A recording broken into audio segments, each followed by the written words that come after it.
In today's video, you are going to learn exactly how we have signed over 400 SMMA clients in total. We're going to break down for you my niche, Ty's niche, my service, Ty's service, my outreach strategy, Ty's outreach strategy, my sales strategy, Ty's sales strategy, and finally my team and his team.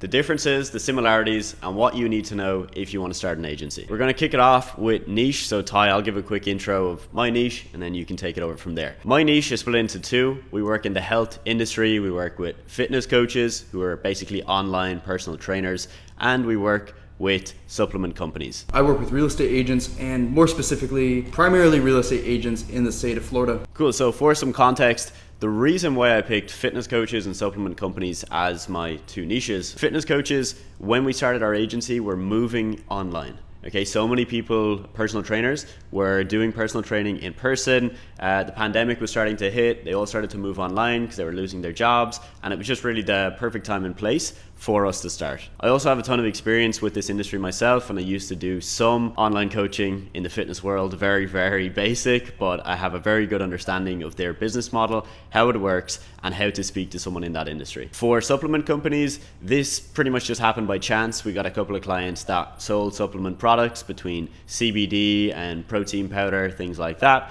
And from there, we realized we actually have a pretty good formula that also works for them. So we just kept continuing with that. I started working with real estate agents completely by accident.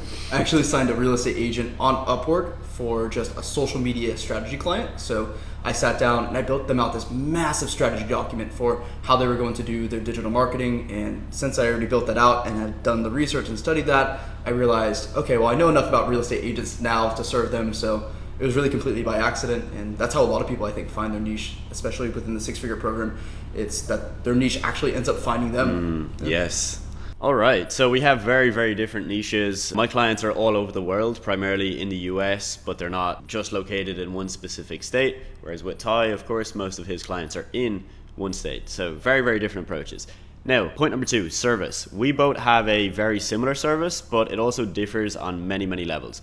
So my first couple of clients that we had in the agency, we did social media management for them. We would charge about $1,200 a month. They would get a bunch of content from our team that we would create. We would then write captions, come up with hashtags and a full strategy, and post that content for them every single day. Plus, we were going to grow their page as well. Then we transitioned into what we call now a done with you offer, where we create content, send it to them, teach them what they need to know about hashtags, building out a content calendar, and growing on Instagram, and then they post it themselves. So that's what my service currently looks like. The reason we changed was for scalability. The first service we could charge more money for, but it really just gave us a lot of headaches. It caused a lot of issues for clients where it really didn't make sense to keep scaling that because we were scaling something that was broken. My service is very similar to Adam's. We sell social media management and content creation. We package it all together, and that's one package. And then we also upsell Facebook ads to our clients after they've been with us for about 3 months. And the whole reason we do this is because we found that our clients really wanted to buy Facebook ads, but for us to go out and sell Facebook ads to clients that we hadn't worked with before, they had some banner blindness to this. They've been pitched this before and they didn't really want to hear it. So we start with social media management, content creation, very similar to what Adam does. And then for most of our clients, we'll upsell them onto a Facebook ads package. I think what's also really important to mention there, Ty, with the Facebook ads upsell is the fact that if you were to go to a real estate agent and say, hey, I'm going to run your Facebook ads, you might be able to sell it. So let's say you get past their banner blindness, you sell it to them. Would you actually get them results? And I know for you, that first 3 months of just social media and content is probably why the ads work so well. Mm-hmm. And that's exactly what we say to our clients, because we don't do any ads. And when they ask about ads, that's what we say. We say, well, look, like if you want to do ads after 3 or 4 months, like we can get that done. We're not going to do it for you, but we'll send you to someone who can do it. But we'll focus on getting everything set up, everything working organically. As we always say, if it doesn't work organically, it's not going to work by you just putting money behind it. You've got to build a fire and then you put fuel to the fire. Point number three is outreach. We both have incredibly different outreach strategies. They're the opposite ends of the spectrum, but they both work. And this is why we want to talk about this, is that one is not better than the other. One works for my industry, my approach, my team, and the way I've set up my business, and one works for Ty based on how he set up everything as well. So in my agency, we have a more mass market outreach approach. We send out probably 300 to 400 messages every single day, whereas Ty, you send out like what is it, 50 per week? I send out 50 per week, so it's about 10 per day. We only do outreach on weekdays for us. So only 50 a week while you do over 1,000. So big difference in terms of volume. I think the second thing to note is the exact strategies we follow. So we do outreach on Instagram right now. We used to do Instagram, LinkedIn, and cold email, but we eliminated LinkedIn and email because they weren't as effective. So we may as well put all of our efforts on the platform that is most effective for us. So we just do Instagram, we reach out, we pitch a case study for free, we give people a case study, and then we hit them with a bunch of emails where we then sell the call, and then we have a call, and then we sell them on our service. So that's our entire flow.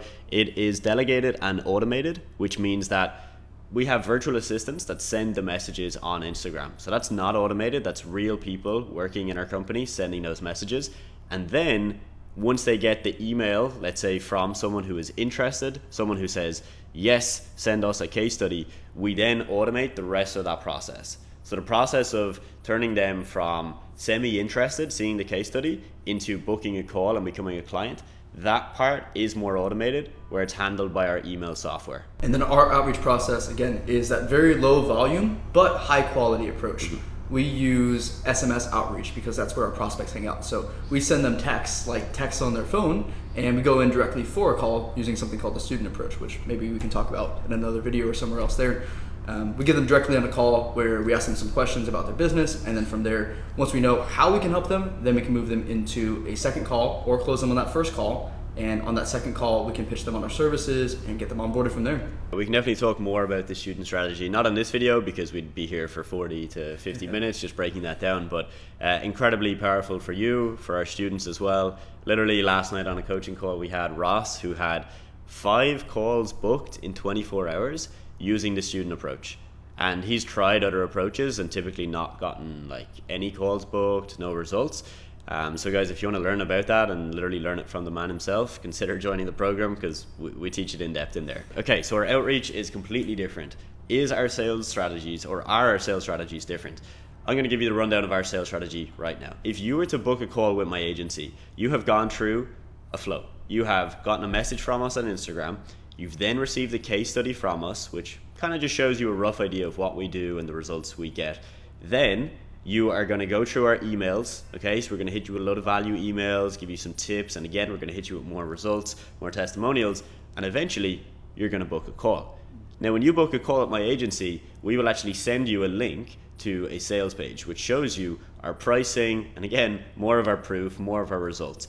This page also has a 3 to 4 minute video which breaks down, it's basically me talking to the camera, just explaining what we do in our agency, the results we get, and exactly then how we do that for our clients. Currently, I have a salesperson, which means that I don't personally have to do any of that sales process myself, and then I pay my salesperson a 10% commission. So if she signs a client for, let's say, our base package, which is typically $450 a month, she gets $45 on that day, and then $45 in month 2 and $45 in month 3. She gets paid 10% for the first 3 months. And our sales strategy is based off of this 2-call approach, right? So the first call is just a conversation, and that goes back to this idea of we need to serve them, not sell them. We have a conversation about where they're at right now, maybe what they're struggling with, and then from there we can move them on to a second call where we actually talk about solutions, right? So first call is all about digging and finding out what are the problems. Second call is all about finding the solution and designing something that's going to actually solve that problem.